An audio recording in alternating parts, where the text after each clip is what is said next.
what are the main ideas of the book, How to Win Friends and Influence People. And a lot of it really is common sense and manners, which I think everyone should have. People should be brought up like this. I'm not saying they should be brought up like this, but the majority of people are brought up like this here. For example, smiling when meeting someone, that's a given. It's something that you just do anyway. Naturally, you do smile at people whenever you meet them, especially if you're going for an interview, if you're going to meet someone new. You normally do smile to let them know, you're at ease and you're welcoming, and that you're pleased to see them. Remembering names is a big one. I mean, if you can jot people's names down, but I've never had problems remembering people's names, putting a name to a face, but it makes people feel important, especially. There's no sweeter sound than a person's name to them. Avoiding arguments and being open to everyone's ideas. I think this should be universal.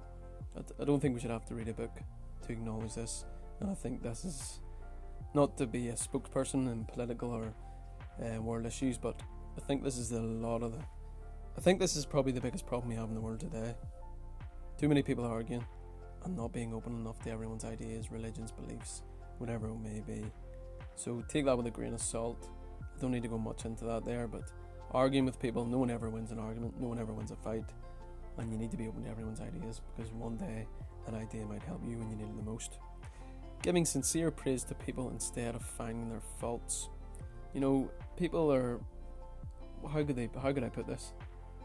Everyone has opinions, but everyone has, opinions are like assholes. Everyone has one. If you can generally look at someone or look at how they're doing something, sort of acknowledge their work, acknowledge what they're doing, and give sincere praise, you'll hold the world in your hand. People love this here. Genuine, sincere praise.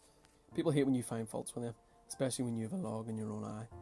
Find faults with yourself first and correct them if you can, and then God doesn't plan to judge man until the end of his days, so you shouldn't do it either. So giving sincere praise and really not finding faults with people, not always picking on them, not always pointing the finger and saying you did this wrong. People don't like that at all.